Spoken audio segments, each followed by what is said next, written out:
उत्तर प्रदेश के तीनों सीटों पर जो रुझान निकलकर सामने आ रहे हैं उसमें समाजवादी पार्टी लगातार आगे चल रही है। मैनपुरी की बात करें, डिंपल यादव आगे चल रही है।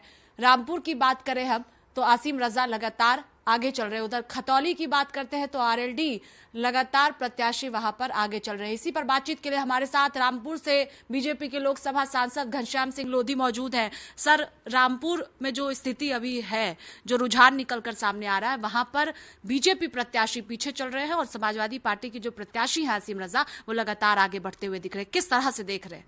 देखिए, शुरुआती रुझान है अभी, और मेरे ख्याल से अभी 8-10 राउंड की काउंटिंग हुई है, और मेरे ख्याल से अब जो आगे की काउंटिंग होगी उसमें मेरे ख्याल से भाजपा के सब प्रत्याशी की बढ़त होगी, क्योंकि वहाँ की भौगोलिक, रामपुर जो मैं तो वहाँ रहता हूँ, तो रामपुर की जो भौगोलिक स्थिति है सीट की, तो नगर जो है मुस्लिम बाहुल है और जो देहात आता है वो हिंदू बाहुल कहलाता है ना। तो अभी जो काउंटिंग हो रही है तो हिंदू बाहुल क्षेत्र, वो मुस्लिम बाहुल क्षेत्र की हो रही है।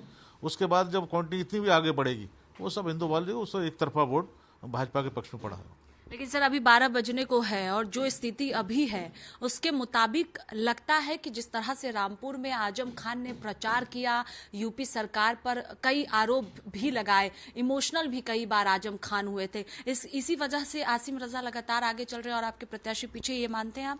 नहीं, इसमें उनसे कोई फर्क नहीं पड़ा, क्योंकि वहाँ तो जब जो नगर क्षेत्र है, तो हिंदू मुसलमानों ने सबने वहाँ वोट दिया भाजपा को, और उसी का परिणाम है कि बराबर सराबर, ना तो बहुत बड़ा अंतर रहता था। नगर क्षेत्र पूरा मुस्लिम बाहुल है, लेकिन बराबर सराबर हमारे जो प्रत्याशी हैं वो लड़ते हुए आए हैं। और अब जो नीचे क्षेत्र रहेगा, देहात जो क्षेत्र है, वो एक तरफा क्षेत्र है, पूरा भाजपा के पक्ष में पड़ा है। और मैं समझता हूँ 25-30 हज़ार से हमारी वहाँ से लीड होनी चाहिए। आप लगता है कि जीत जाएंगे? जी। अगर हम मैनपुरी और खतौली की बात करते हैं तो खतौली में भी लगातार आरएलडी जो है प्रत्याशी वो आगे चलते हुए, बढ़ते हुए दिख रहे हैं। इसके साथ ही मैनपुरी में डिंपल यादव बेहतर करती हुई दिख रही हैं।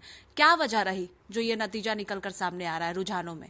देखिए, मैं बता रहा हूँ, अभी तो रुझान आए है ना। अभी 10-12 राउंड की अभी काउंटिंग हुई है, और अभी तो मेरे ख्याल 32-33 काउंट मतलब राउंड है, और आधी काउंटिंग मान के चले आप, हुई है अभी। लेकिन अब जो रुझान आएंगे आगे, जो आने वाले समय, वो तो भाजपा के पक्ष में आएंगे, क्योंकि जनता ने माननीय मोदी जी को, माननीय योगी जी को अपने नेता मानते हुए उनके पक्ष में वोट किया है। क्योंकि यहाँ की जो नीतियां हैं हमारे प्रदेश की और देश की, है ना, जनता को भाती हैं, और जनता उसके पक्ष में, भारतीय जनता पार्टी के पक्ष में मतदान कर रही है। तो आपको लगता है कि तीनों सीटों पर अभी तस्वीरें बदल जाएंगी? जो रुझान में है वो नतीजों में ऐसा नहीं होगा, तीनों सीटों पर बीजेपी जीतेगी? ऐसा ना कुछ लोकसभा में 50 के साइड का आंकड़ा है, कुछ ज्यादा बड़ा आंकड़ा नहीं होता, 3-4 राउंड में नीचे आ जाता है। ऐसे ही अगर 3-3, 4-4 हजार का आंकड़ा यहाँ पर चल रहा है, खतौली हो या रामपुर हो, एक राउंड में 3-4 हजार सिमट जाता है। तो मैं समझता हूँ आने वाले जो राउंड होंगे उसमें भाजपा बढ़त बनाएगी।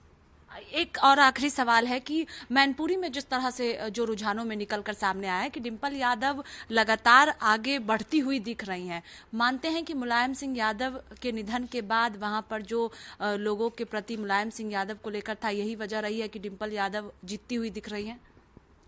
नहीं, जीतती हुई कहाँ दिख रही है। अभी थोड़ा मैं बता रहा हूँ, अभी आधी राउंड की काउंटिंग हुई है, और अभी तो आधा इलेक्शन अभी बाकी है।